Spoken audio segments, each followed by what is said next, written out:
so at first I thought, oh, it's just a weird, anesthesia thing. And then the longer it went on, the more I'm like, this doesn't feel right. This just doesn't feel right, because all of a sudden I started feeling waves of what I could only describe as love and acceptance coming into me, and peace too, coming into me, kind of like from outside. And the way that I describe it to people, it's like as if you're, let's say, up in the mountains going skiing or something, and you come inside and stand in front of the warm fireplace and get warm. That's what it felt like.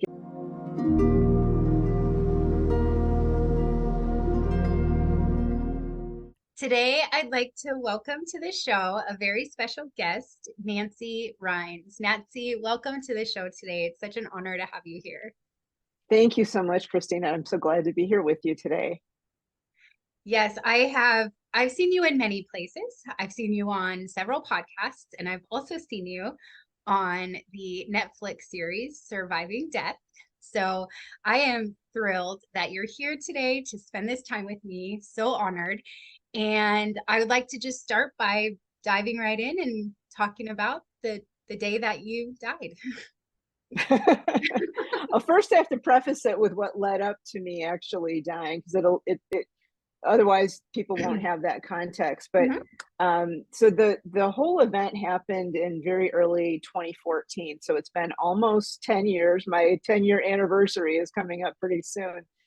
And it was a January day. Now, at the time, I don't live there now, but at the time I lived in Boulder, Colorado, or I should say near Boulder, Colorado. And for people who don't know, in the Western US, winters are different, at least the Southern Western US, than they are in the East Coast of the US. So that particular winter day, it wasn't cold and snowy. It was actually like 60 degrees and dry. So not at all like you would expect, like in Boston or New York City. So I went out for a bike ride that morning. I had taken the whole week off work, and I went out for a bike ride because it was nice. It was 60 degrees. By 10 o'clock, I was out on the road, and within just a few, I don't even think I made it a mile from my house. It was certainly around a mile from my house. I entered on my bicycle, I entered a traffic circle, roundabout. And there was a bike lane on the street that I was riding on, which I was in.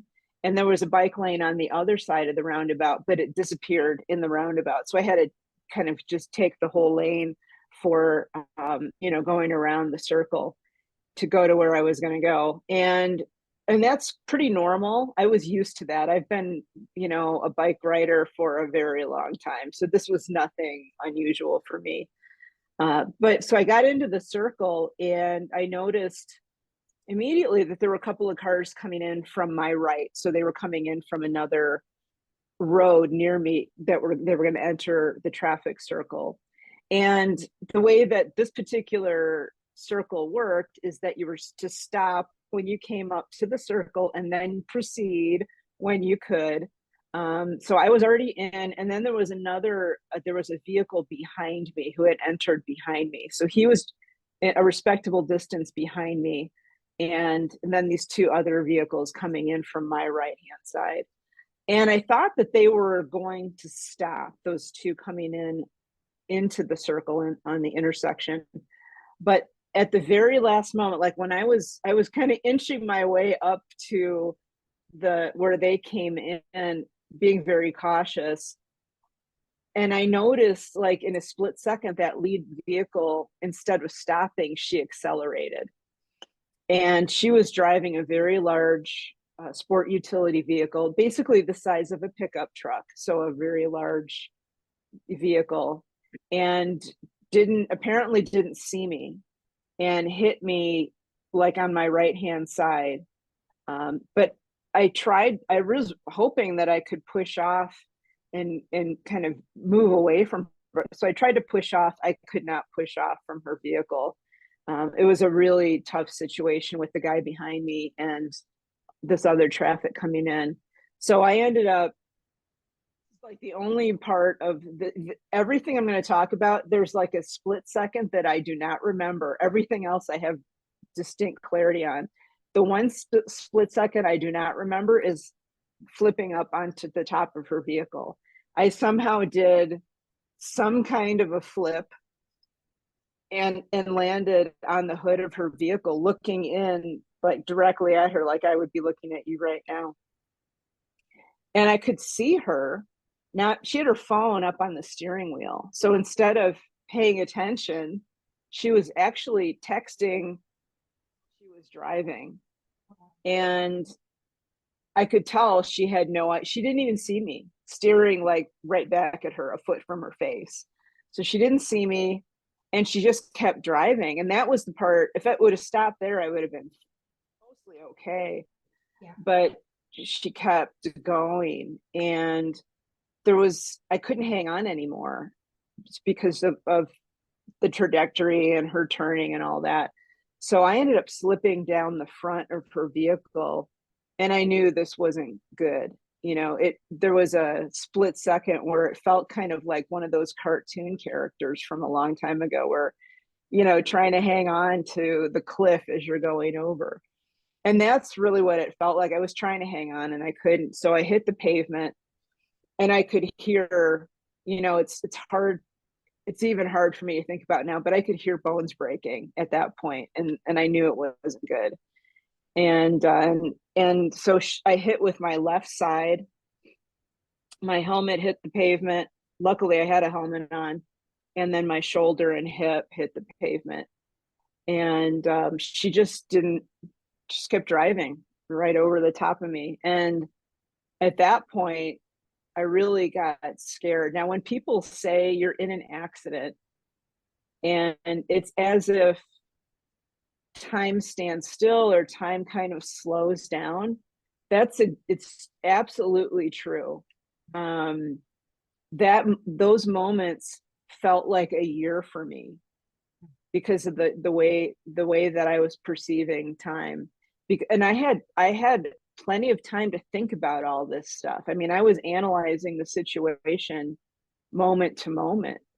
And I realized that as she's turning, because she's in this circle, that her back wheels are going to go right over the top of me because of the way she was turning and where I was underneath of her. So I just reached up and I was trying to grab something so that I wouldn't get run over. And there was a little bit of an Indiana Jones moment there when it was like that first movie where except I didn't have all of the padding that stunt double had. I was just doing this on my own. But so I grabbed onto, it turned out it was the axle. But then at the same time, I had a backpack on, a little backpack. And the chest part of the strap got caught on something. I don't really know what. So I was hung up from here, but I was also hanging on with my hand underneath as she's driving. Now, lucky for me, the other vehicles driver saw what was going on, and the guy that was behind her drove. I don't know how he did this. I don't even think he remembers either anymore, but he drove around the traffic circle the wrong way to block her so that she would at some point stop. So he was using his Toyota truck to block her progress. She was just going to turn and.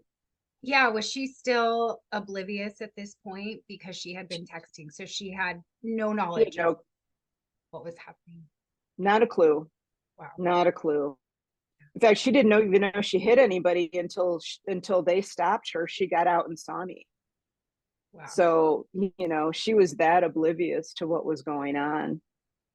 So this is why we ask people, don't text while you're driving or don't be distracted, because it's so easy to miss important things. And so, you know, finally, you know, she stopped. But the one point I wanted to make here real quick is that during this time, this was the first moment that I had where I knew something was really weird that was happening. Up until this point, I was an atheist and I didn't believe in spirit or any of that stuff. And during that part of the accident where I hit the pavement and I was being dragged under, I could perceive the events unfolding from two places at once. So both from inside of my body and then a separate vantage point from, 50 to 75 feet away, looking at the whole thing unfolding from outside. And that freaked me out. Like, I didn't know what to do about that. It was very bizarre to me at the time. Now I understand what was going on, but back then I didn't know what to do with it. I just kind of filed it away for later use because it was just so bizarre. And that part of me that was kind of watching everything unfold was very different. Like the me that was me before this accident was filled with a lot of anxiety and fear, and I was terrified of death.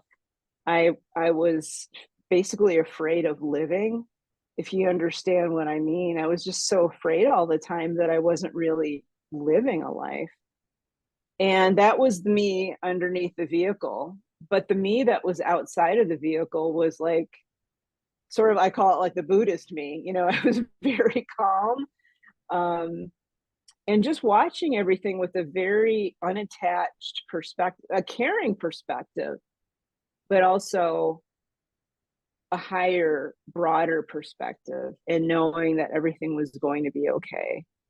And that kind of freaked me out, at first, like, oh my God, what was that all about? So, the paramedics finally got there. The two parts of me kind of came back together in my body, and, they took me off to the emergency room, which happened to be just like, I don't know, a couple 100 yards away.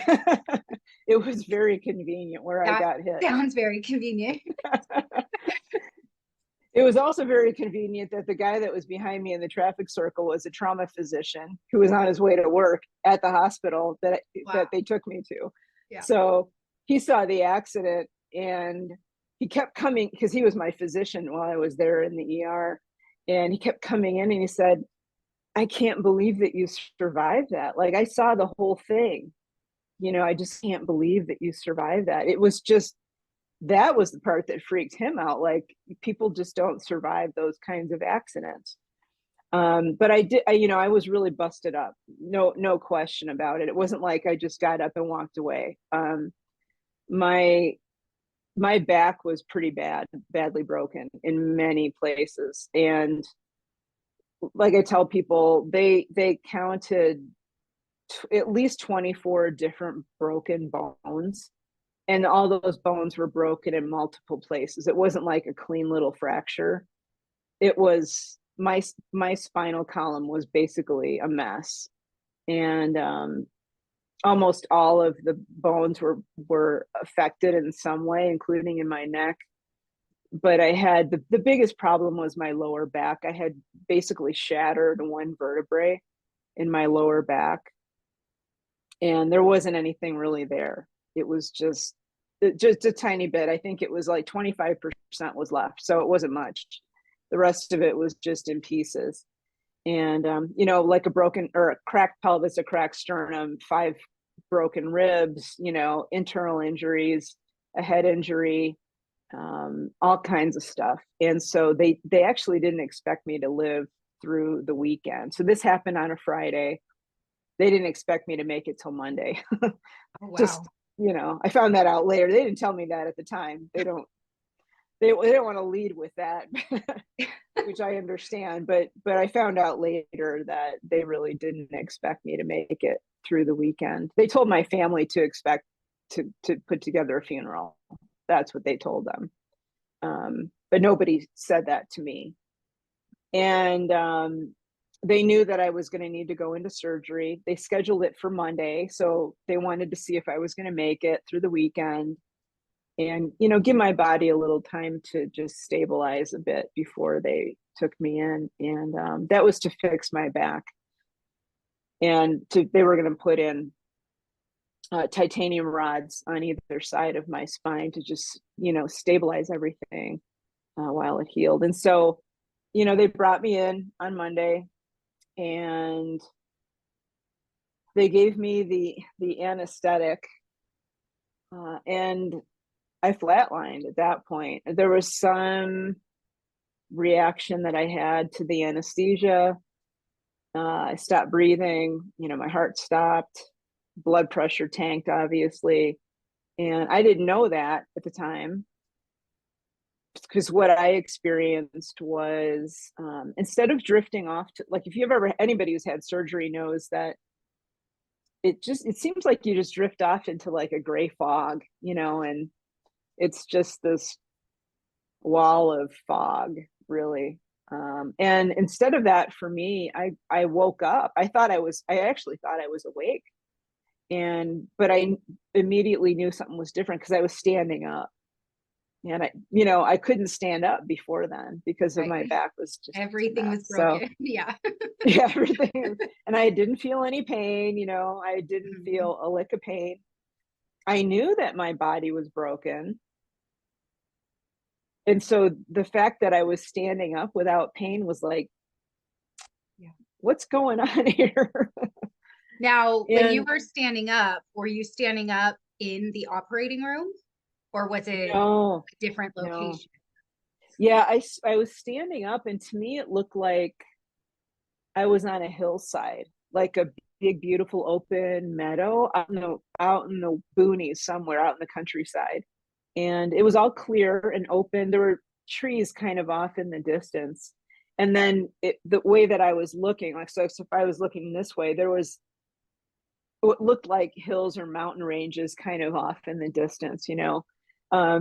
No sun, no actual like sun in the sky to speak of, just this like a silvery, pearly blue kind of sky that was just light everywhere. And that's what it looked like. And I thought, well, geez, this is kind of cool.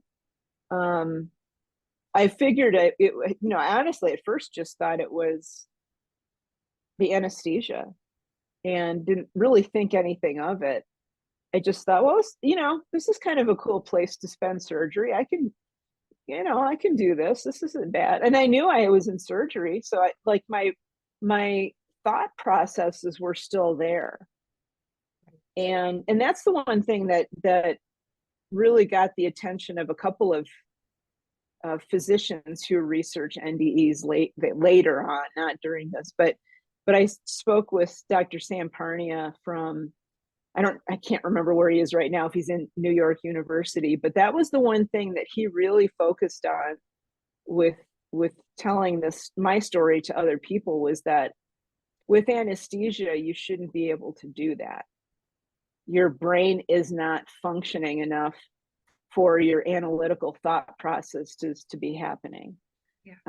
Now, did you have any surgeries before, or any instances where you had been under anesthesia? Yeah, I did. I had some very minor back procedures, maybe 7 or 8 years prior to this. And then I had a gallbladder surgery, you know, gosh, I don't know how many years prior to that, 15 years maybe prior to the accident. So I knew what it felt like. I'd never had this kind of thing happen before. It was just gray, you know, just like this fog, really. And then you wake up and it's, you know, it's all over with. But so this was different. The thing is that it was actually the same anesthesia that I had on all those other occasions, because I was pretty sensitive to anesthesia. So that anesthesiologist made sure that he had used the same concoction that I had successfully before. He didn't want to take any chances with this.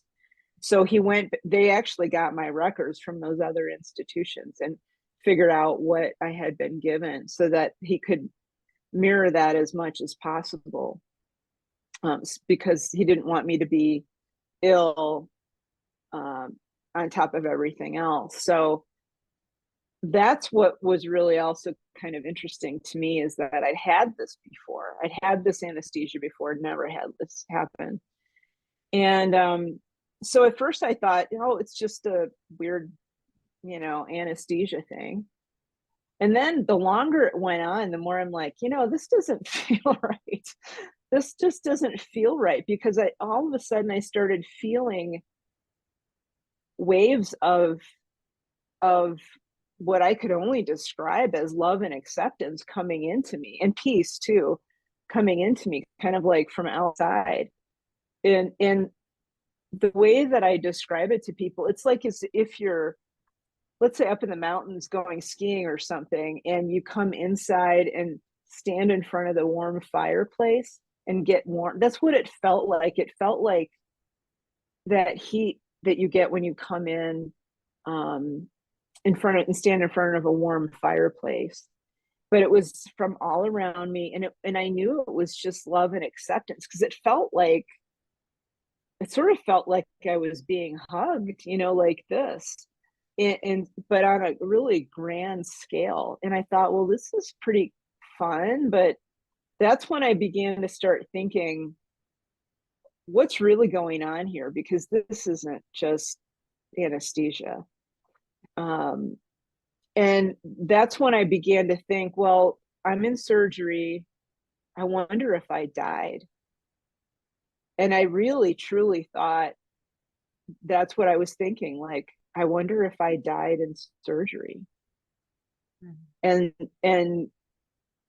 then my second thought was, well, I guess if I did die, why am I here? Because my parents always told me that atheists go to hell. So I was not expecting, first of all, I wasn't expecting anything. And then I figured if my parents were right, I would have ended up in a completely different place. And that's not what I was experiencing. I was experiencing a welcoming and acceptance. And I began to wonder, like, I really was just wondering. And there was an answer. It sounded like an audible answer, that this was my home, that I was a child of this place, that I was a child of some grander consciousness, and that I was welcome home. They were welcoming me home.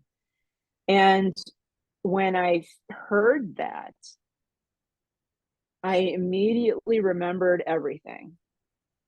That's the truth, that this here is like a short-term illusion or simulation, or it's a classroom, if you will.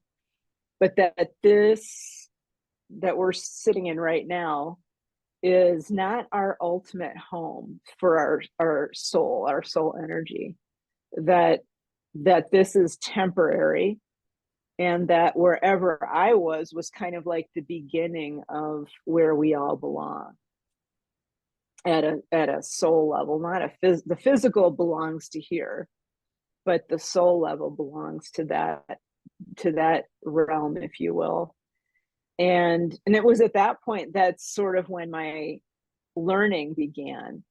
And I was, given a teacher to help me learn certain things that I would need to know, not to stay there, but to come back here and to change my life here, so that it would be, I think the way she put it was, so it would be a life that you would be proud to live. And that's what the whole point of it was. The teaching was not about staying there, which really irritated me, quite frankly, because I didn't want to come back here. But I humored her and went through all of, these hoops and learned the whole thing, which was good. Because I put as much of that as I could in my book for everybody to learn from if they want to. And but for me, it was about me. It was about changing my life, looking at my life in this particular instance of me and evaluating it and changing it in such a way that I would feel good about it, that I would feel good about this life that I lived, instead of, in fear and anxiety all the time. So that's what the whole journey with her was about. And it's super long. We could sit here and talk about it for 10 hours and it would, but we're not going to do that. But it was an amazing journey of really learning a lot of stuff that we either have forgotten or really maybe just never knew when we came here into this place. And certainly things that I forgot about and didn't want to know about, but ways to bring my life back on track. So it was very transformational in so many ways. The biggest was really how I'm not sort of an entity all on my own. When we interact here with people, whatever we do and say has an effect on other people. And, in the physical, that kind of makes sense, but there's a spiritual, an energy component to that I didn't really understand. And I didn't understand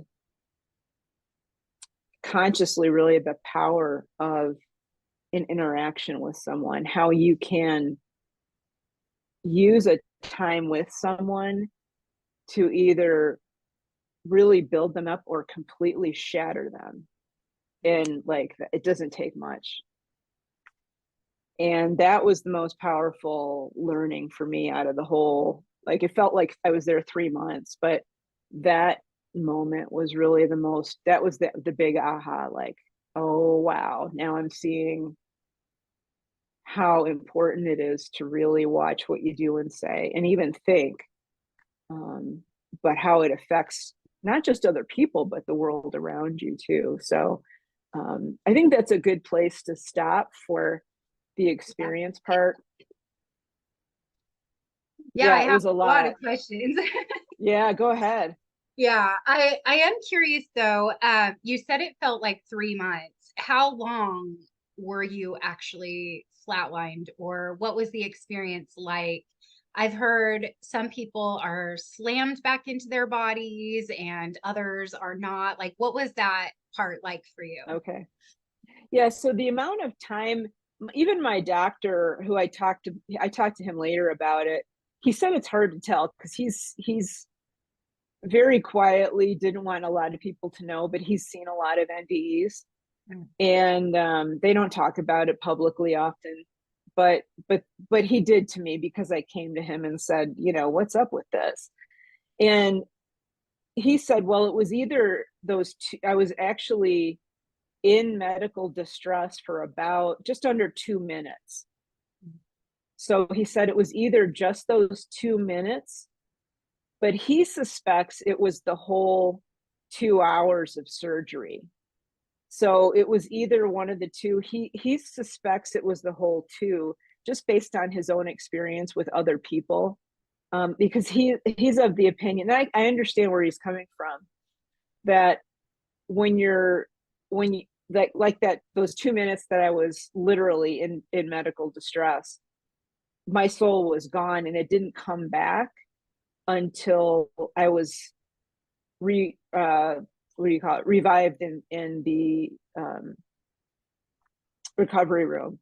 Sorry, trying to think of medical words here, but so that's when I felt like I was slammed back into my body during the recovery room, and they were waking me up. So that's why he said he thought it was probably that I was gone probably the whole 2 hours of the surgery, rather than just the 2 minutes that I was in distress. Yeah. But so it's either one of those two. But yeah, it did feel like all of a sudden, wham. And I didn't want to come back. I was literally crying and screaming when my teacher sent me back here. And I woke up in the recovery room crying and screaming. Just I came out of that anesthesia like that. And I was mad, really angry, and I started yelling at the top of my lungs. And the poor nurse was like, "Oh my," ran off and got the physician and Right. started to calm me down. And I was having none of it. I was just like, "What? I do not want to be back. Send me back." I kept telling her, "Send me back, just send me back." And they're like, "What are you talking about?" Yeah. So yeah, it was not a pleasant experience coming back from this. Got it. Very jarring. Yeah. Well, I am curious about the reintegration process, but before we go there, I want to kind of touch on some things that you said. So you were atheist prior to this accident, and there was a moment when the accident happened that you were in touch with something more or something bigger.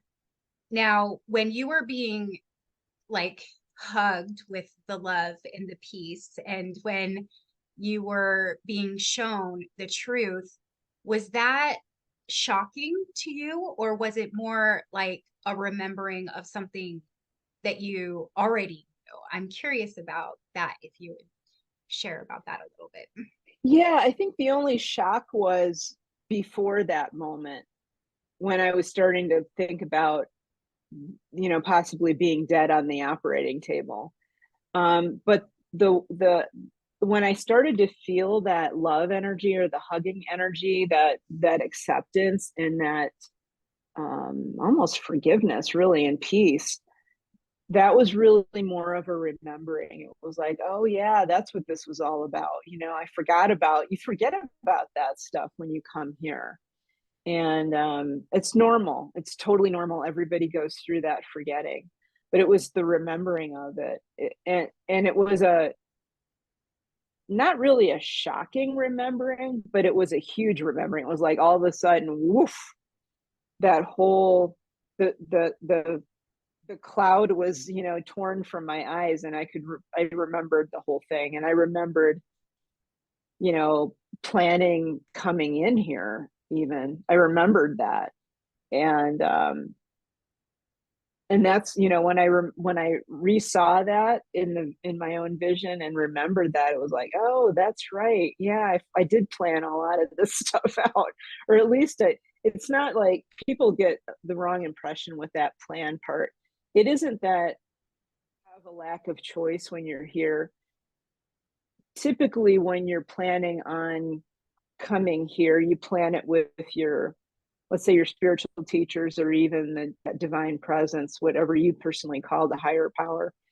And it's sort of like, it's sort of a loose idea of what you want to accomplish and do. So it's not like some bizarre book from, Lord of the Rings or something, where it's a prophecy. That's not what it's about. It's about, yeah, I think I kind of want to do this and this. And if I don't do this, then I want to do that instead. Kind of an idea like, when you go into college and you're declaring a major, you're not held with your feet to the fire for the whole time you're in college. You can change your major. That's what we're talking about here. It's like, changing your major once you come down here. You're like, I think I'm going to do something a little different, because this is not what I thought it was going to be. So yeah, it was really a big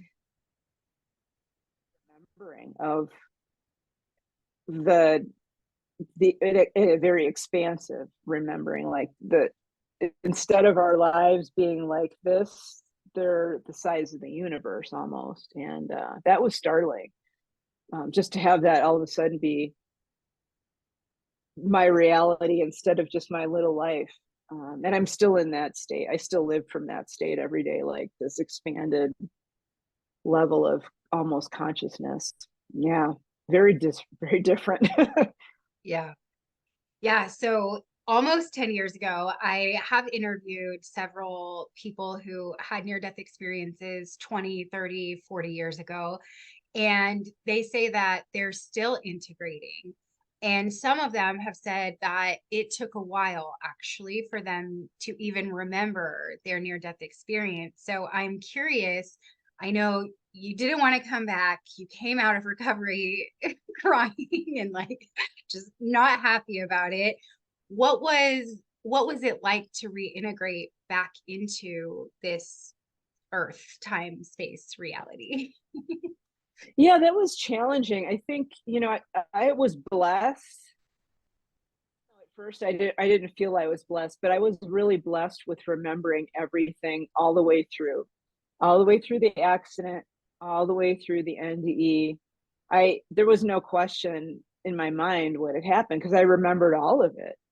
And so that was a real blessing that I didn't have to go through that part of it and try to remember everything. So and I knew that when I woke up in the recovery room and finally calmed down, I knew that something really big had happened. I didn't really quite grasp what that meant because I remembered being somewhere else.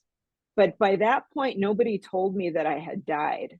They didn't tell me until the next morning when the chaplain came in. So I didn't know what had really happened, and they weren't really answering my questions about that stuff at that point. So, but I knew something really had happened, that what I saw and remembered was like not normal. So next morning, the chaplain came in, and which was unusual because I had asked her not to come in because I was an atheist, and they typically will respect that, but because I had died, they sent the chaplain in, which I'm glad they sent her in. And so she told me kind of she outlined what had happened, and I wasn't angry at all. I mean, there was no sense of anger at all. And as soon as she said you had an NDE, and she explained what that was, then it was beginning to make sense, that I had died. And what I experienced was real. So as soon as I could after that, started writing down. Now, it was hard for me to write for very long. I got really tired very quickly. And so I would write for maybe 10 minutes and then I have to put the pen down and sleep, But for the 2 weeks that I was in the hospital, I was writing as much as I could about what had happened. Somebody brought me a notebook and, I just wrote it all down. So that part of it was my scientist brain kicking in, taking notes, making, these analytical thought processes on paper. And, but you're kind of in I call it the near-death experience afterglow. And so I was in this like, sort of like everything's great kind of state for weeks. Nothing bothered me. I was like totally blissed out, even though I should be in like terrible pain. I refused pain medication because I didn't need it. I was just so blissful and peaceful that I didn't feel any pain. None, like none. And that freaked the doctors out too. I'm like, I don't want that stuff. So I wasn't taking any pain meds. And that lasted, I don't remember now exactly how long that period lasted. I would say somewhere between 4 and 6 weeks, that kind of blissful state. And then reality started to hit, when it was really hard to understand why I had to do the dishes or wash laundry or eat or sleep or, because I was still in that spiritual realm, really. And I still go through that, by the way. It's been 10 years and I don't understand why I have to sleep. That's the one thing I wish I could get rid of, is the need to sleep. But I still sleep. So, but those things, those were the easiest things to kind of get over. The toughest was really allowing the experience itself to teach me, because when I got done with it, I ended up with, I think, 3 notebooks worth of stuff. Yeah. From just that one NDE. I sort of put it away because I wanted my old life back. a struggle there, about 6 months, I would say, where I was really struggling with, I didn't ask for this thing. I didn't want this thing. Just give me my old life back. That was the scientist in me talking, because I just wanted to go back to doing what I was doing before, which, by the way, I couldn't do anymore. And then there was the part of me that was like, no, you need to really look at this and allow it to change your life. So I had that struggle of really resisting it for about 6 months, because I didn't want it. I didn't want that. I just wanted my old life back.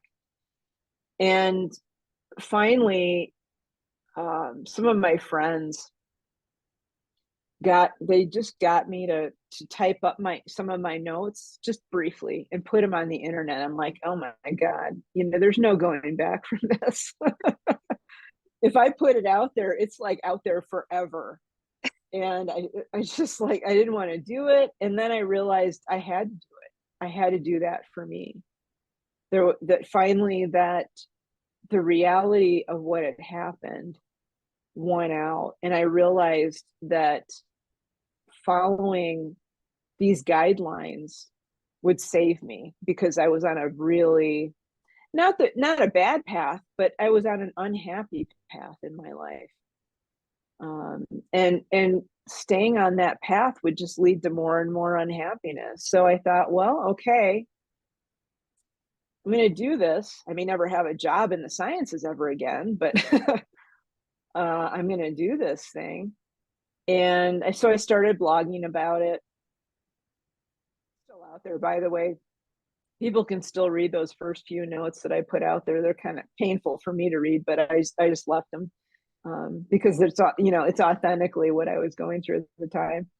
And I, over the next like maybe 18 months, I really diligently started following all of the things that my teacher taught me to do. Like, she gave me exercises and ways to think about things, contemplative exercises to do, so that I didn't realize what she was having me do, but basically it was helping me raise my consciousness out of its prior state of, unhappiness, anxiety, and that kind of thing, and giving me that bigger perspective while still here.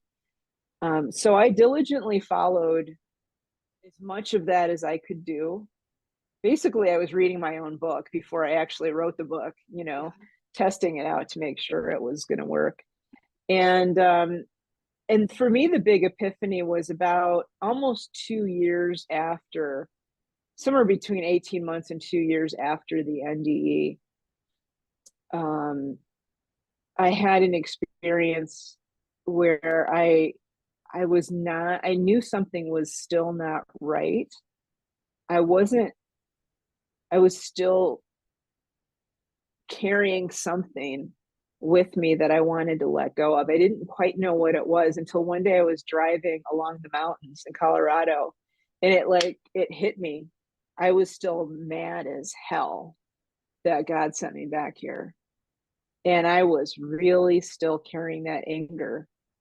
But on that day, I just, I was on the top of a little hill looking at the mountains as the sun was coming up, and the mountains were gorgeous. And I realized that I was carrying that anger, and it was ripping me apart.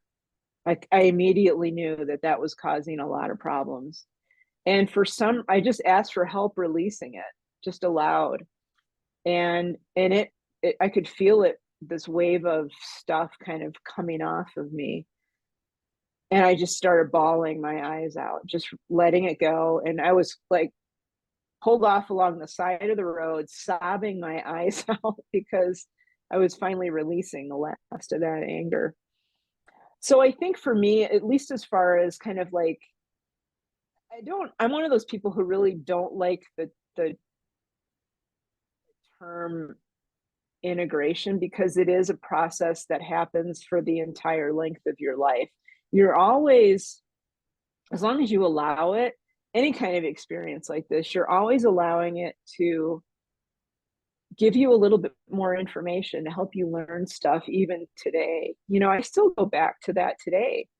And I'm actually writing a new book about it, about some of the more esoteric teachings. I left some of the really more difficult concepts out of that first book, and they're going to be in this next one.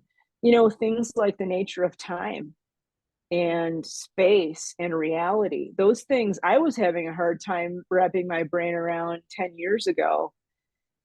But now I go back and I look at that experience and, oh my gosh, they told me about all this stuff 10 years ago. And I just like, I didn't let that sink in at that point. So these experiences, they sort of like a lotus blossom, you know, they continue to unfold the more that you look at them. And I think that's the beauty of them, really, is that it's kind of like the gift that keeps on giving if you allow it to keep giving to you. Yeah. Wow, that's so cool. I can't wait to read this next book that's coming out with esoteric teachings. I noticed that I'm curious about your beliefs, and I'm going to try to put this in a question because I'm really not sure how to ask. But so prior to this experience, you were an atheist that I'm imagining came with a set of beliefs or non-beliefs. And through this experience, you were shown things that you remembered as the truth. And so I'm curious how that was for you coming back into this world with a new set of beliefs, and how that may have or not have affected choices in which you lived by or made. Does that make sense as a question? I think so. Yeah. So the like, I was a pretty typical atheist, maybe atypical in a couple of ways. I really wanted to believe in something, but I didn't see any evidence for it. So therefore, my belief was non-belief, and that's pretty typical. You know, sometimes I was a little condescending to people who had some beliefs, but it wasn't like I was, you know, on podcasts or anything telling people they were loopy for believing things.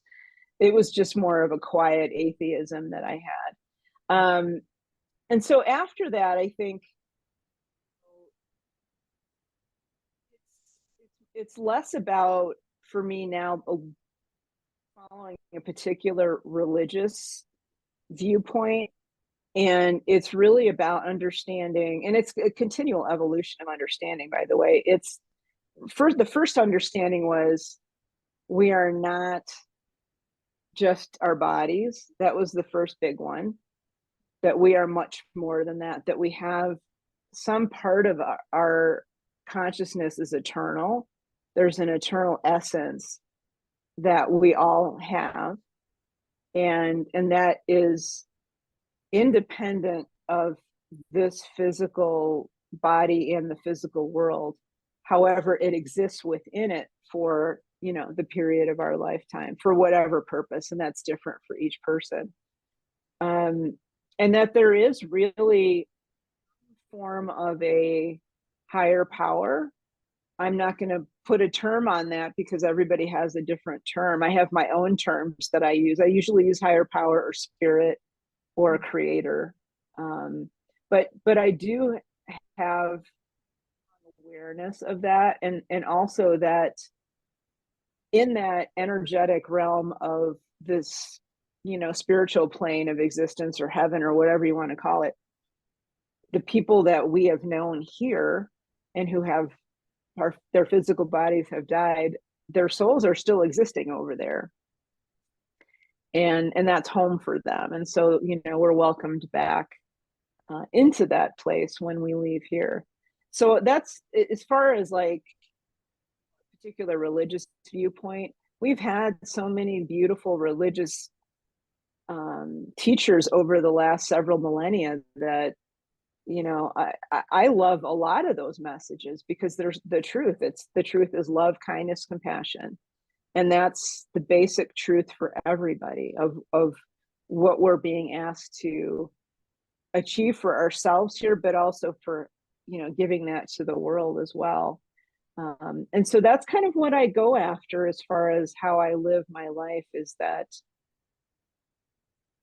love, the compassion, the kindness as much as possible. We're humans still. We're still going to mess up.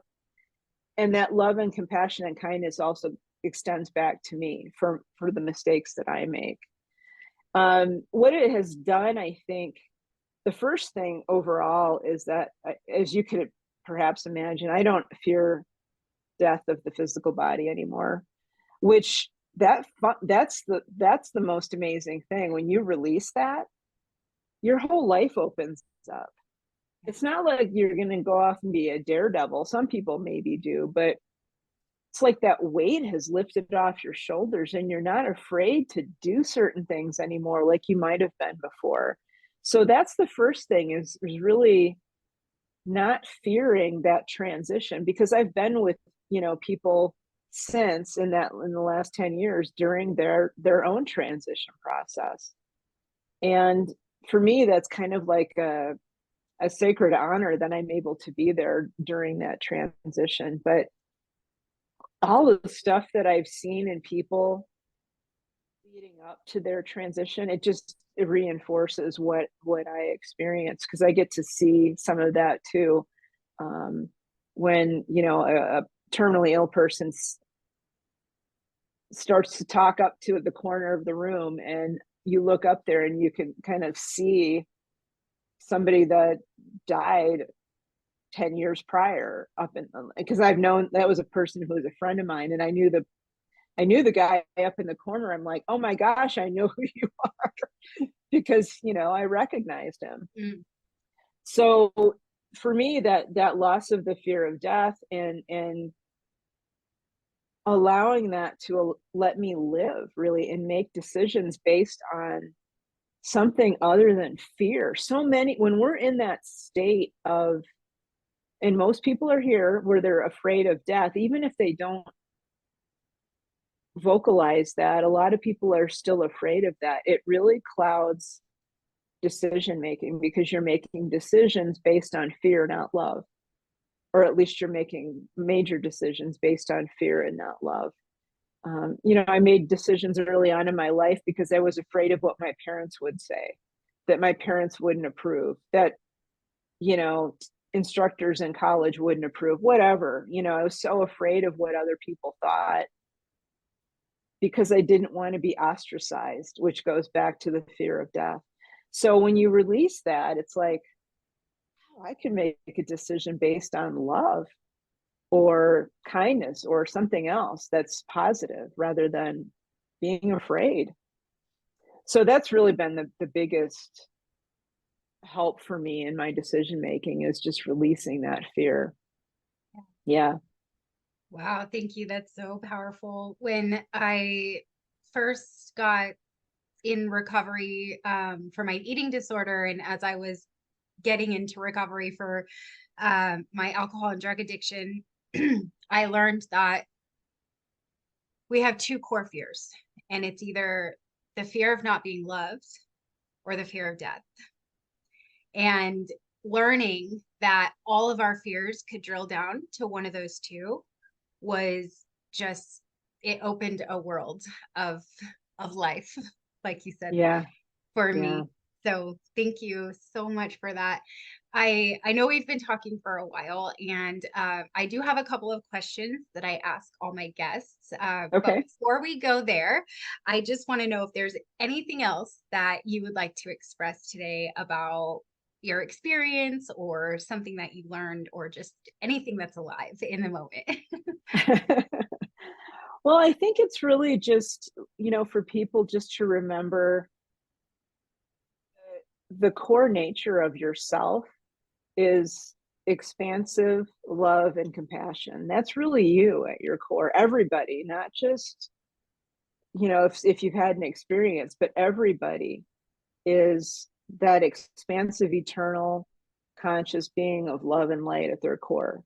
No matter what you hear from other people, that really truly is you. And so once you start to embrace that and allow it to teach you, it's going to really expand your life. It's just a beautiful thing. So I want to leave people with that. Like, you are absolutely love and light at your core, even if you don't think you are right now. Thank you. That's so beautiful.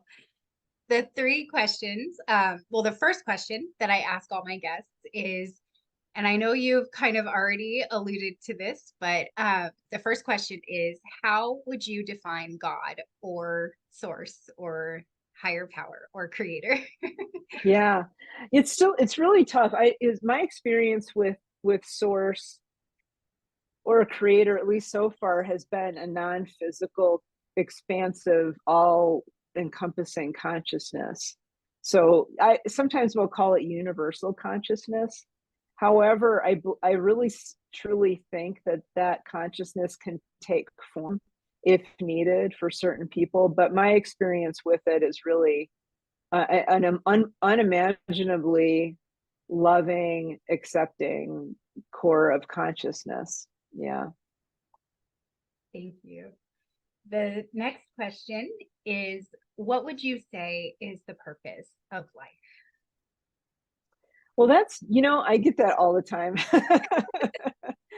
It's really, truly different for each person who comes into the physical. So we have to separate physical life in this realm from spiritual life, because that's still life, it's still life. But if you're talking about physical life, for most people, the vast majority of people, they're usually here to learn something, to help other people in some way, or to do something specific, and usually all three of those. Okay. It's not usually just one. Typically, I would say, like, for most people, the biggest thing is some form of a learning experience that you can only get here in this type of environment. And then some people are here to do other things, like just to have fun and experience what it's all about to be in physical reality. But the core of, for everybody, really truly is learning also. Now, no matter whether you're here just to experience or whether you're here to learn or help, we also were asked to learn how to be more of that divine love, if you will, in this plane of existence, and bring a sense of that divine love into the physical world, and learn how to really embody that as much as we can, imperfectly, in this physical realm, to bring, I guess, to bring divine love here to earth, really. And that's kind of the marching orders for pretty much everybody. But on top of that is all this other learning and experience and stuff like that. Yeah. Awesome. Thank you. The final question is, if you could take one piece of wisdom that you have now and offer it to a younger version of yourself, what would that one piece of wisdom be? I think it wouldn't be necessarily a piece of wisdom, but I get where you're going. I would figure out a way to give my younger self my life review back then, because that was the most powerful moment that I had during my NDE. And in fact, I wish that I could give that to everybody right now, just to have a life review without going through a physical trauma. But if I could do one thing to wisen up my younger self, I would give my younger self a life review. I don't think anything I would say now would have gotten through, but the life review would have done it. Right. To have that visceral experience of how you impacted everybody. Yeah. Yeah, exactly. Yeah. I needed that. I think we all do. I love that. That's what you would offer to not only your younger self, but to everyone. So what a gift exactly. that would be if we could all have that experience. This has been so much fun. Where do people find you? So you can find me, the easiest way is to find me on my website, and that's nancyrynes.com, NancyRynes.com. And all the links are there. I've got a bunch of free articles and links to all of my videos that I've done and books and everything are all out there. So that's the best place to find me. Awesome. Thank you so much. I'll be sure to include that in the description of this show. And again, thank you so much for joining me today. It's been such an honor and such a pleasure to have this time and this conversation with you. Thank you. Thank you. It's been so much fun. Thank you so much, Christina, and blessings to you. I would like to personally thank you for tuning in to this episode. If you haven't already, please be sure to like this episode, subscribe to my channel, and turn on notifications so that you never miss a beat. And if you really resonated with this content, please share it with all of your friends so that collectively we can expand our consciousness. Have a very blessed week.